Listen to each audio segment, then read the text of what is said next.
Hello, WOFB world.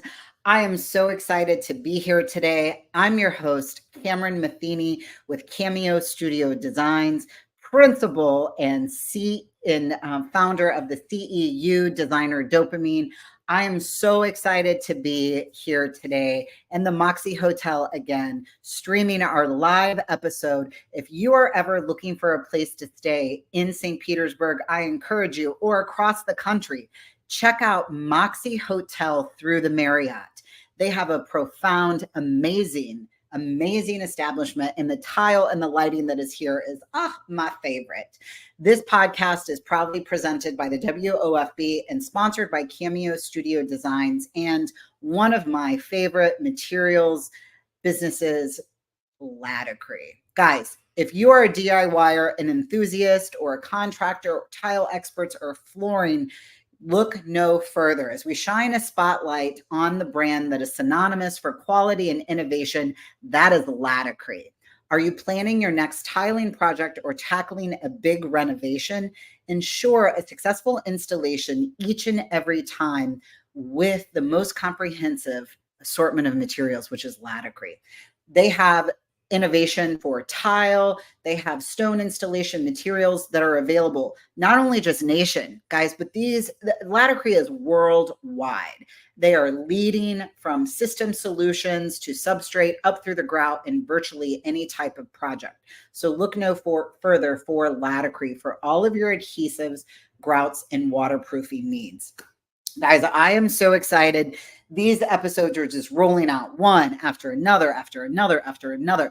Every single episode, we get to meet with some of the most amazing women that are in our industry. As season 3 continues to move through, it is all about breaking boundaries, women shaping the future of our industry, women who are innovative in our industry, whether that be through lighting, tile, flooring, running showrooms, being the brains behind it all, pushing the limits of what is possible in leading areas. For instance, we've talked about sustainability, design, technology, and business growth, my favorite.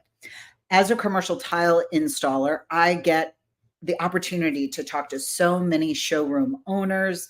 You can explore all of their unique approaches to leadership and how they're driving change traditionally in a male-dominated industry. I am so excited for what the future looks like in our industry as I continue to talk with women who are really evolutionizing the standards, integration of tech in tile installation, flooring, and so much more, and seeing the new trends that are happening in design and showroom management. Without further ado, guys, I am so excited. Today, I am chatting with Tina, who is the co-owner of High Plains Store in Colorado with her husband, who I've heard a little bit about her story, but this is her high school sweetheart.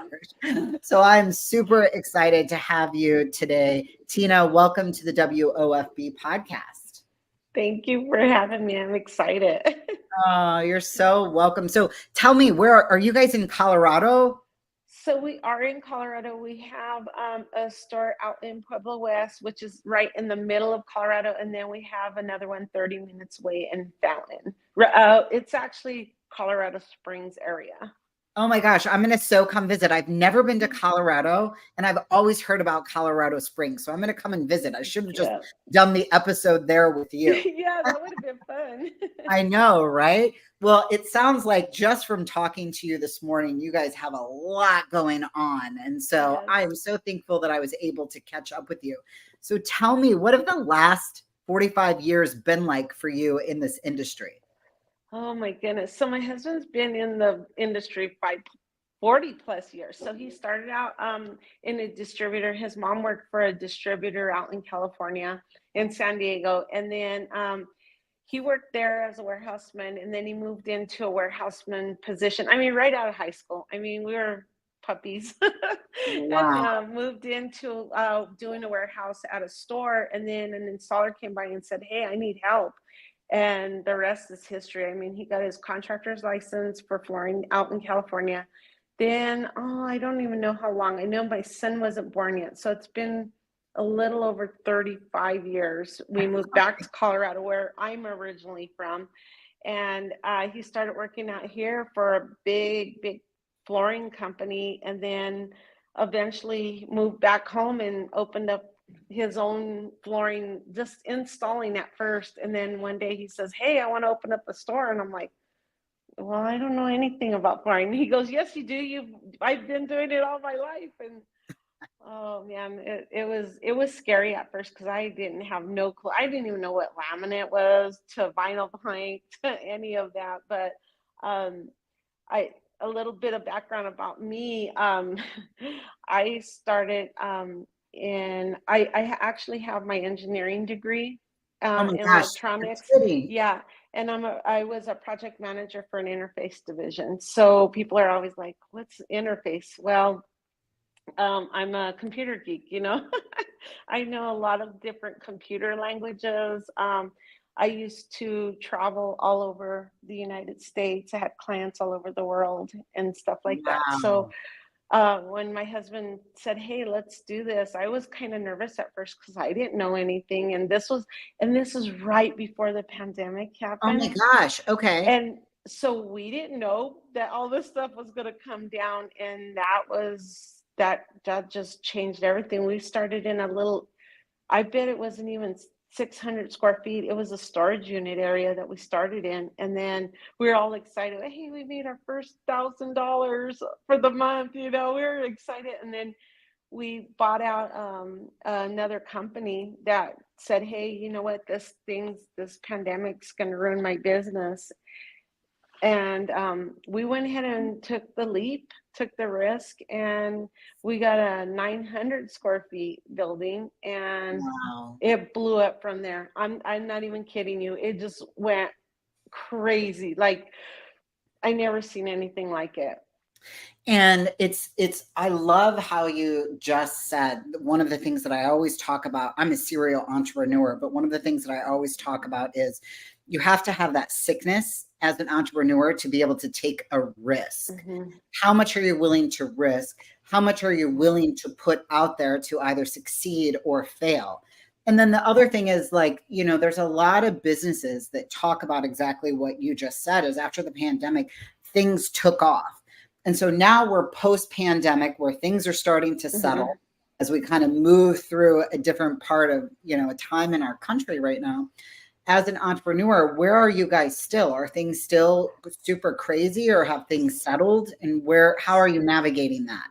So we didn't know what normal was because we went like right, we bought the place, went right into the pandemic, and then now we're coming out of it. And really, I know we've heard a lot of stories from a lot of industry people, but we have not seen that in for Mm, us, just because of the clientele that we have now, that we've put in place when that pandemic was happening. My husband has these premonitions. He has these crazy premonitions all the time. And honest, it ends up happening that way because he's been in the industry for so long in the installer world that he sees patterns and stuff. So we have some bigger contracts now that we worked for, and it's really helped us, and just referrals, and I know we're going to go into more about it yeah, yeah. with So questions. as far as like your husband, it almost sounds like he's kind of like the visionary. What are some Yes. Yeah. Are there some patterns or something that you could share with us? But I mean, we're kind of diving into this right now, and that's completely fine. But if there is a showroom that's maybe struggling, if there is someone that is like kind of newer and hasn't yet figured out that pattern, is there something that's pretty, basic as like a pattern or a system that you guys work that you could share with me here?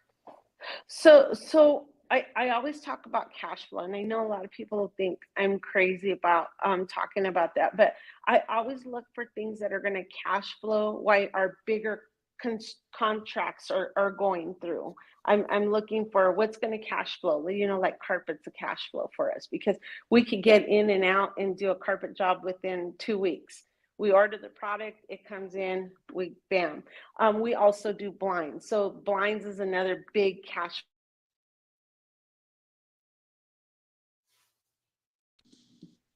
charge it out and be done with. So those are things that I look for, why we're waiting for like builder pay, big commercial jobs and stuff like that. You're always looking what's going to cash flow quicker, why I'm waiting for these bigger contracts to go through. That is so brilliant. And I feel like that there is, as an entrepreneur, you and I talked just briefly earlier, I come from, like I said, serial entrepreneur. So working in social justice, working in all of these different levels, but it's always coming back to the same business thing. And whenever I got into this industry, like you, just, I've been in the lighting industry for a long time, but taking on the flooring and the install and the remodels, and there's always this lag. And now I work in the commercial space. And in the commercial space, there's even more of a gap. And if you only have one or two of those commercial jobs coming in every 6 to 8 weeks, and then you're waiting 30 to 60 days for a payout, well, guess what? That can get you in some trouble. So exactly like you've talked about, it's having that, what I call that mailbox money, or that opportunity to cash and carry. What is quick that you can keep moving and keep coming, that cash flow coming in. So you're a very smart lady. Thank you for bringing that point in, because we haven't talked a whole lot about that piece. So that's really good. Thank you for sharing that. So as you and your husband have continued to work and evolve through this business, what wide range of products from hotels and schools and prisons that you've worked in, what were some of those challenges that you faced while expanding into more commercial sectors? So I'll give you our pros and cons. So right, we had just got the floor in the flooring store, the second one, and we got a contract to do a hotel, not a hotel, an apartment complex, 97 units. Oh And the God. reason why we had gotten to do that was because my husband has already had a reputation for his work. And the contractor actually reached out to us and said, hey, you know what? He goes, we need I don't know, something happened to their other crew. We need somebody to come in and take care of it. And I want to buy the product too. And it's like, oh my gosh, we've got this small account. We ended up having to get a business loan, to handle that big load. And then in the middle of it, my husband had a stroke. So that kind of put me there, because I didn't know anything I was doing. But it all actually worked out, because me being a project manager, having that skill as a project manager, and I encourage everybody to take a few classes or whatever, that kicked in, and I was on the job site every morning and every evening. So I would go and actually drop the product out to them, because we were having a problem where somebody was stealing. So every morning I would drop out just what the installers were going to need. And then I would walk through, so that, you know how punch lists are. Oh, if you yeah. don't get them, they'll grow and grow, and then you'll never get your percentage at the end of the project and stuff. So I would walk it, and if I seen something, I would send it out right away, for them to take care of it before they started working that day. So take care of your punch list before you even start that day, because you're going to have to come back and do it. Might as well get it done now, because to get an installer to come back and do a punch list after is, And especially after they've been paid. Exactly. Because the So I job's was been like, done. I The was like, job's this been ain't gonna done. happen to me. Right. Like, you're gonna do the punch list before you do the next one, so that you can get your pay. And then of course, the language barrier too, because thank goodness for my daughter-in-law, because she's very fluent in Spanish. So all of us pitched in together as a whole, why I'm trying to go back and forth to the hospital with my husband and stuff like that. And it taught me a lot about how to run bigger jobs. Oh, yeah. And what you need to do, be on top. I mean, as a person, you have to be on them jobs every day, because it could go astray really fast. We had, you have problems with characteristic of other people. It was, I could go on about that one. That one was We could have a whole podcast on that, let me tell you. yeah. Yep. I've gotten the Yep. calls. Because I do commercial restaurants Uh-huh. across the Uh-huh. country, right? So Uh-huh. I live in Florida, and I was Uh-huh. doing a job that was in um, Arizona, Uh-huh. and I had just flown in. I had been on the job for 18 hours. I just laid my precious little head down to go to sleep, and my phone starts ringing, ringing, Yeah. ringing. And I'm like, oh my God, I'm not even going to answer this. And I pick up, and they're like, Yeah. hey, the painters are painting your floor while they're grouting. Oh. Oh So you yeah. can imagine what that mess was like. Yeah. Anyway, Yeah. needless to say, we could have a whole podcast Yeah. Yeah. on the Exactly. disaster and or just running commercial jobs Yep. in general. Yep. Yep. So I feel Yep. your pain. Talk to me about a little bit. I have here in the notes that you guys have done some work with prisons, with Mm-hmm. women in pregnancy centers. Talk to me about Yeah. that. So, prison work is its own. So we happened to knew somebody that worked in the prison systems that took care of maintenance, and he wanted us to, and it was, so you have to work in the evening.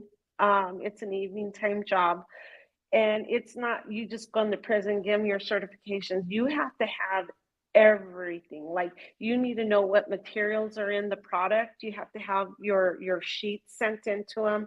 They count all your tools when you go in, everything in there. They know what tools that you go in with. The guards stay with you the whole time you're installing. um, and Was this then, a men's prison, a women's prison, juvenile? it was a men's prison here, because we have tons of them here. We actually have one of the biggest.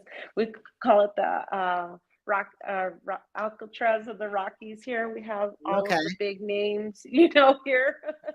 And so it's something. It's like maybe 20 minutes from us.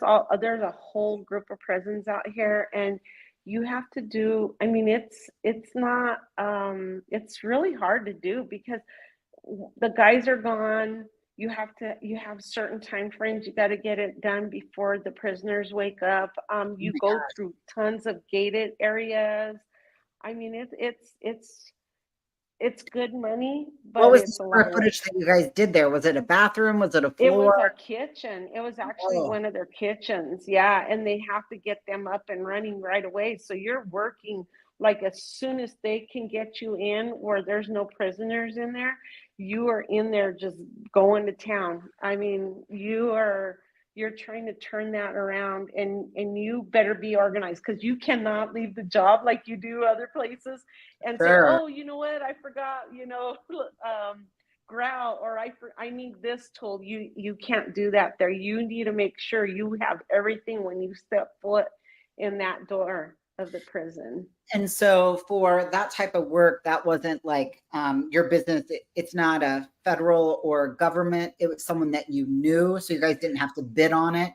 So we did not for that one, but some of the ones that you do, you have to bid on it. Yeah, And a lot of times they'll stick with the people that have already been in the prisons already, because you already know that system and sure. what's going to entail, and you already know that you're going to be working nighttime. You ain't working no daytime jobs. You're not working any of that. It's going to be nighttime. You're going to have people watching over you. You have everything has to be counted. All your tools have to be counted. The material lists are crazy. I mean, it's like I can't. That's it's a lot of work. It sounds like it. So guys, those of you that are just joining me, I'm talking with Tina from highplainsflooring.com out of Colorado, and she's telling us about the prison tile work that they've done. How many have you guys done? Just a few. I mean, my husband rather not do it because it is a lot of work. It's not like doing an apartment. It's not like Sure. doing schools or anything, because you have that freedom to go in and out, but you don't in the prison. You don't Right. have that freedom. So You you don't. you forget a mixer or your bucket blows out, you're done. Yep. I mean, Yeah. I've so been there, so I can Yeah. only imagine the stress.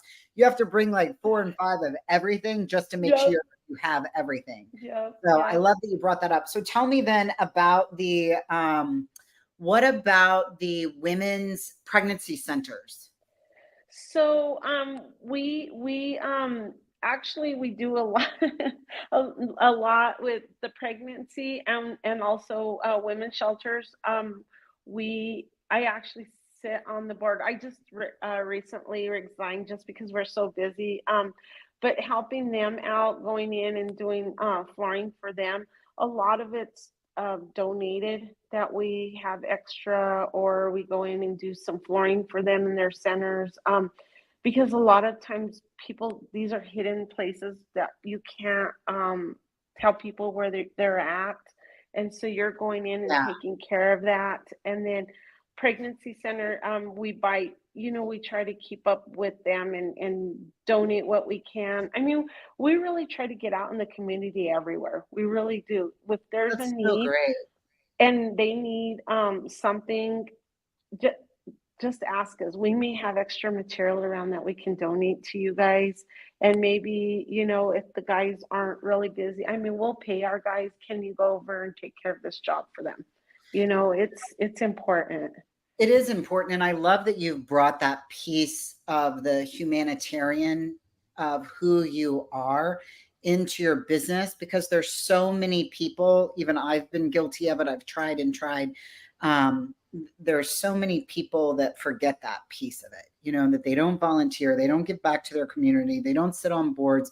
It's just they get into this rhythm of they go to work, they clean up, they go to work, they clean up, and that's it. And they become almost like a puppet of their own business, become a prisoner of that. And so it's such a great way to give back to your community and also feel a sense of pride of like, I mean, I feel like who I am whenever I am giving to my community. So I love that you've said that. And for anyone that's listening, I shared with you in the very beginning, but anyone that's listening, if you have time to give back to a local shelter, I mean, there are so many of those women's centers that need either the buildings, could use some work, some tile work, shower, you name it. So look into something like that. I really do encourage that.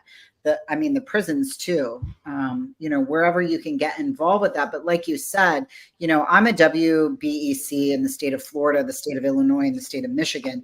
And anytime I go to bid on those federal jobs, I almost need a whole full-time person to bid on those federal or government jobs. But like you said, if you know someone, even better. You're like, that's amazing. Yeah. So thank you so much for sharing that. Can you share a little bit of leadership and innovation, and how through leadership and innovation as a woman in a traditionally male dominated field, how have you shaped your leadership style to stand out and make an impact in your industry? Oh, thank goodness. Well, like I said before, my background's engineering.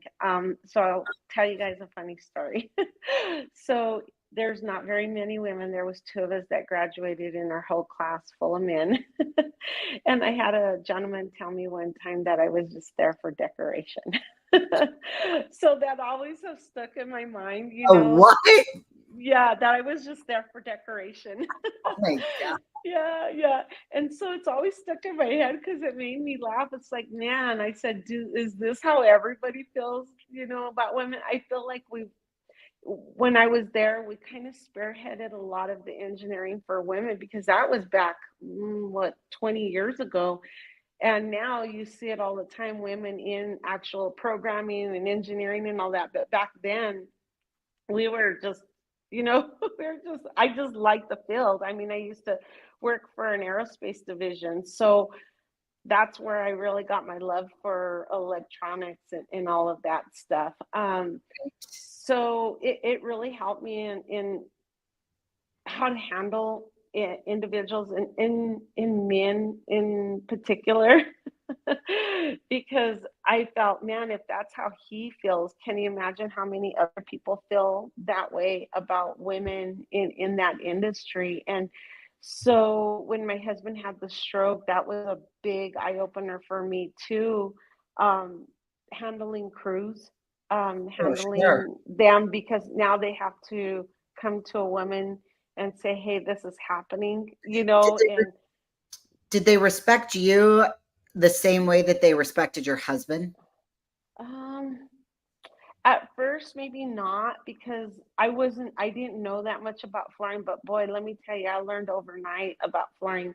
And by the end, they did. I made sure that the guys were always taken care of, just like I take care of my husband. I took care of them. It's like, I brought burritos to them, and I would bring them drinks, or hey guys, just for my appreciation.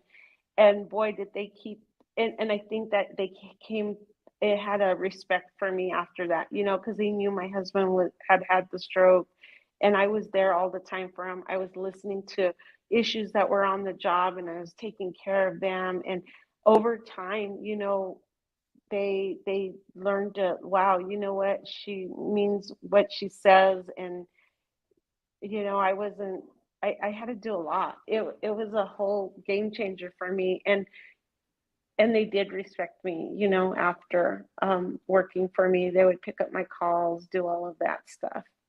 Oh, that's good. I mean, I know I've been on jobs like that before where, I tell people like I've walked in and I've counted the room or counted the job site, and it's been 82 men and me. Mhm, mhm. They think that I'm either lost. Um, am I looking for Yeah, my husband? And I'm like, yeah, no, like I need someone to help me put this tile in the fucking place. Okay. Sorry, we drop F bombs around here on times, but sometimes I feel like I would have to bring this almost like masculine energy with me to get that respect to be heard, but then also Mhm, not be afraid to stand in my power for mhm, them to know, okay, just because I'm not a male, just because I'm not wearing knee pads on my hands and knees, setting the mhm, tile, I know what I'm doing here. And oh, yeah, I'm mhm. writing your check. So Yeah. let's keep it moving. So, Yeah. no, I absolutely. And one of the things that I always did too is, my mother always taught me, coming from a big family, regardless of nationality, gender, no matter where you're from, the one thing that brings people together that we all love and need is food. And so Mhm, always feeding people, and it's the mhm. best way to kind of keep that energy level up. And so Yeah. that's what I always did for my job sites too. So I love that that's so relatability with you. That relatability is there. So Tina, talk to me a little bit about, you guys have all your showrooms, your products. Talk to me a Mhm, little bit about sustainability, design, and technology. You've mentioned about coming from the tech world. Sustainability is becoming increasingly important in construction and design. And how is High Plains Flooring incorporating sustainability practices into your projects? oh gosh, that's a hard one. um, Customer service, sustainability, technology. I know I'm going to go right into technology. That's okay. Go for it. I, so so I came from a technology background, and I noticed that in the computer world, I mean, in the flooring industry, how far behind we are. And then I work with a lot of millennial babies. So all my kids are millennials. And so they bring in a lot of technology too. I mean, we use Floors app for doing everything. We're moving from Podium into Floors app. We text all of our customers now as soon as they leave the store. We get off the phone with them, and we text them, let them know what time their appointment is, send them a link to our website right away so they could start looking at things. And we also send them how to get to our address if we've set up an appointment. Now, for customers, then we're finding right away, we'll ask them when they're in the store or on the phone, what's the best way to keep in touch with you? Would you want us to email you, call you, or text you? Probably 80% of people tell us now, just text me. You'll get me Sure. faster. So we have the ability to text on an ongoing process. We can even pay through our texting system and Oh, everything. that's So great. having that in place has been a huge thing. The ability to text customers, to invoice customers right away, have them sign documents on the spot now, which we didn't before. Oh, we use Measure Square for almost everything. It Oh, downloads that's right great. into that Yeah. system too. So you can have everything in measure square. My son worked with them on the showers, on how to design showers. Now they have a standard for showers. We were constantly innovating everything. And then during the pandemic, I know you're going to, for the future of it, we see more virtual, because when the pandemic happened, I was blessed enough to know how to use webinar, Zoom, all of that, because I worked 15 years from home on Sure. the computer. And we were able to set up our showroom where we could do like virtual, when somebody comes in and they're going to plan their whole house. So we would have people from New York and Texas and all that, and they couldn't fly like they wanted to, but they were building Right. a home here in Colorado. So we had the showroom built enough where we would have our video recording, our Zoom call or webinar or whatever, and they can see us pull the different flooring out there and matching it for them right in front of them, but they were through video like what we're doing right now. So I see that as a future where people aren't leaving their homes as much to go do that, and you can do it virtually through just setting up your showroom as your own virtual showroom and show them, okay. And then if they want us to go further, we'll take all those pieces that we picked out with them and then take them to their home, and then we can save a lot more time once we're in the home. Oh my gosh, that's incredible.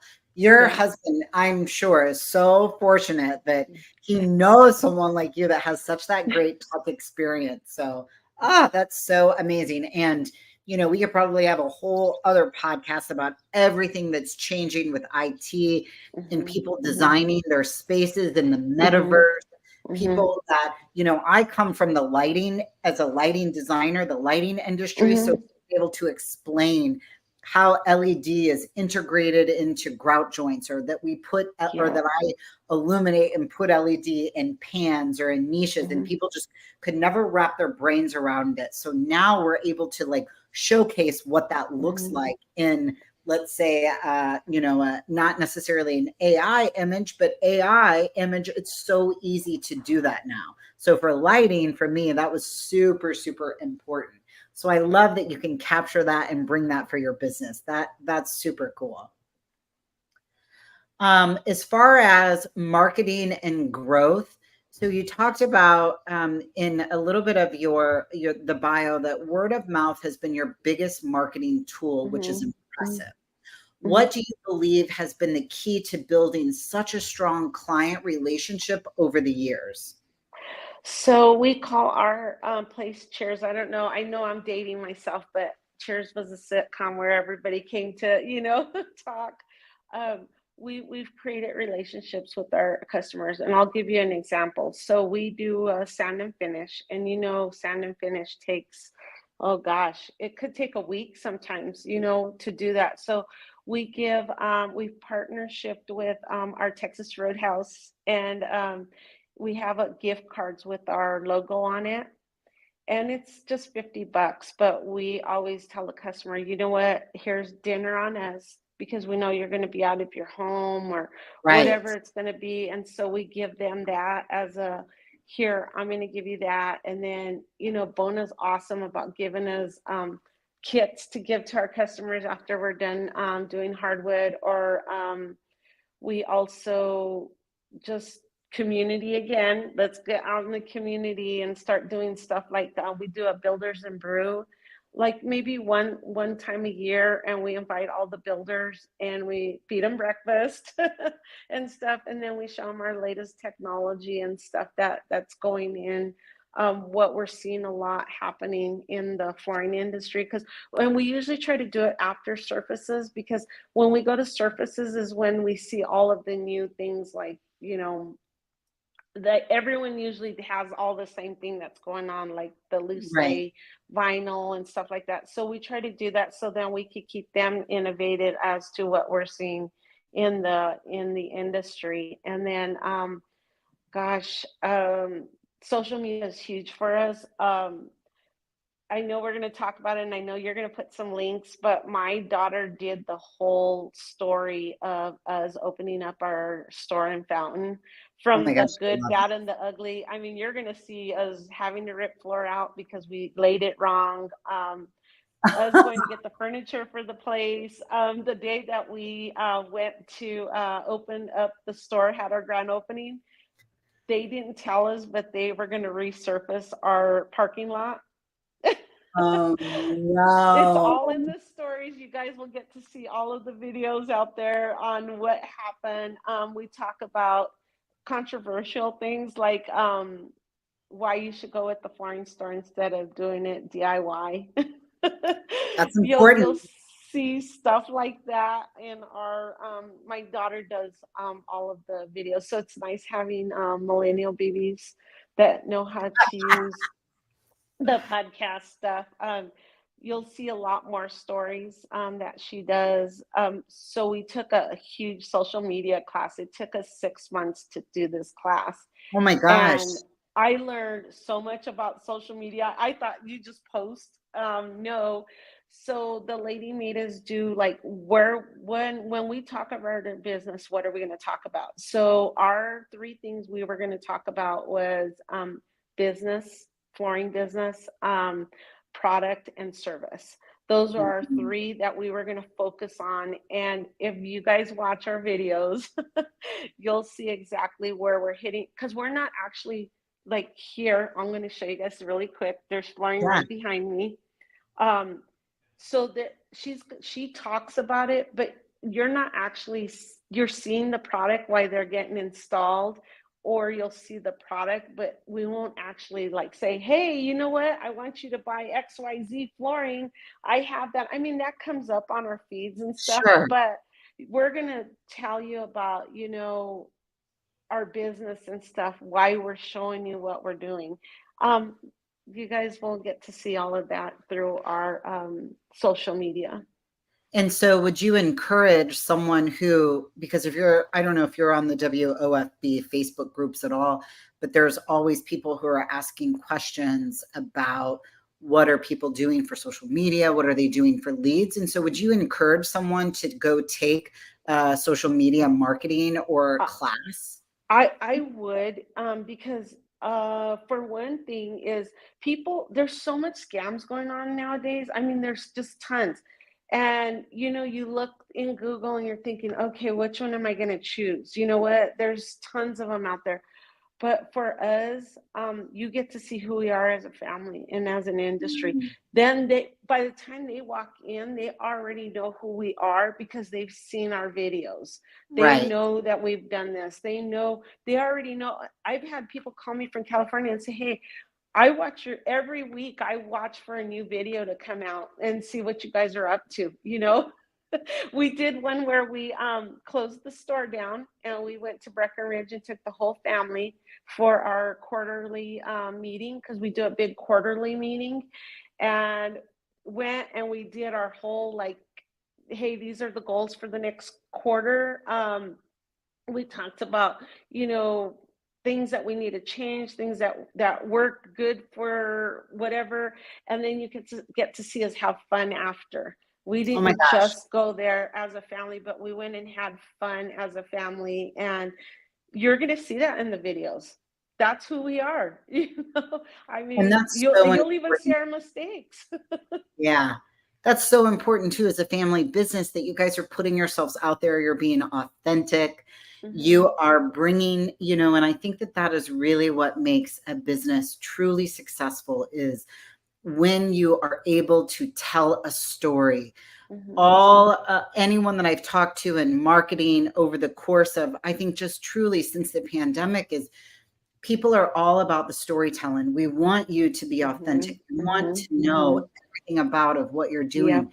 And I Yep. think that, a lot of businesses forget to do that, especially large corporation businesses. You Hmm. never hear a story that's being told about. Some of them will do it. Laticre's one, they're fabulous for telling stories.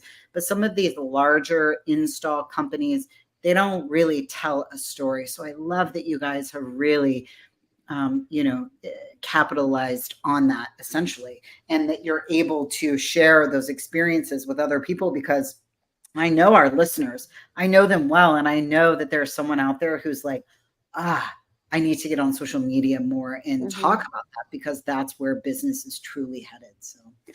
well, Tina, I am so thankful that I was able to meet with you today and learn all about High Plains flooring. And I'm so excited now to have an ally in the industry of Colorado Springs. So now I have some place to come Yep. visit. Yes. Yes. That's so amazing. We won't make you do the incline right away. We'll take you to stuff like the Flying W Ranch or something. Oh, I'm an ex-cyclist. I've raced in the mountains before on a bicycle, so I am not afraid to take on some of that. That would be amazing. So, Tina, is there any other socials that you would like to add? We have your website up here. Are you guys on Instagram? Are you on any of the other social medias? We are on Instagram, TikTok, and Mhm. I will send a list over to you guys Perfect. with that, so we can share with everyone, and then everyone can see our stories. They're Yeah, fun. I can tell Some you're of so them are proud of fun. them.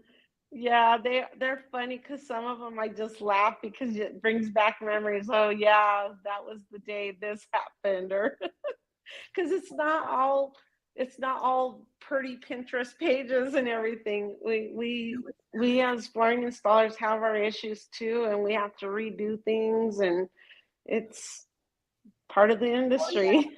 Yeah. Well, thank you so much for joining me today. Please send my extended thank you to your family. Keep doing what you're doing. I hope your husband is happy and healthy in his He health now. is. And we are so grateful for your time today. Thank you for having me. Bye, You're so welcome. everybody. Bye. Thank you. Guys, why Laticrete, you ask? Because for over 65 years, Laticrete has built their reputation tile by tile. Their products are globally proven and trusted by professionals for their superior performance and ease of use. Whether you're working on a bathroom makeover, kitchen backsplash, or expansive commercial project, Laticrete offers installation solutions to make your vision come to life. From their ultra reliable thin set adhesives and easy to apply waterproofing membranes to their durable and stain resistant grouts, they've got you covered. Imagine products that not only exceed and meet expectation, but also Laticrete backs them up with a third party certification. With Laticrete, you get peace of mind and solutions for your installation and that promise. Now, let's talk about the innovation Spectrum Pro Premium Grout, which provides superior color uniformity, durability, and ease of cleaning. It's stain resistant, so your products stay beautiful and flawless for years to come. Ready to start your next project? Laticrete.com to explore their full range of installation solutions, find detailed how-tos, and access their extensive research library. So whether you're a seasonal professional or just starting out on your DIY journey, trust Laticrete as your partner in creating spaces that are not only beautiful, but built to last. Guys, I was so excited to meet with Tina today and other women that we've interviewed throughout the podcast. The WOFB is a community of women in flooring, tile, stone, designers, entrepreneurs, women in lighting like myself, and so much more who are passionate about personal and professional growth. Through this podcast, we aim to amplify the voices of women in their fields and empower each other to flourish in business and life. If you are looking to become a sponsor for Women of Flooring Business, please send an email to podcast@womenflooring.com. And also, if you're interested in offering a CEU, check out the ticker of the bottom of our screen at your design center on a topic like designer dopamine. how we enhance the dopaminergic chemical release for design with lighting and or color. I'm so excited that if we have these next few episodes, if you're looking to join the conversation on Facebook groups, please check out womenflooring.com, where we have mentorship, where we have book clubs. We have so many exciting things that are coming up. So until next time, thank you for tuning in. And if you are traveling and looking for a space or a place to stay, check out moxyhotels.marriott.com and be a part of that stay as well at the Moxy, hashtag at the Moxy. So we are live recording from 1234 Central here at the Moxy Hotel in St. Petersburg. And we are so grateful to have sponsors like Moxy, Latacree, Cameo Studio Designs, and others. So thank you for checking out this episode. Until next time, bye guys.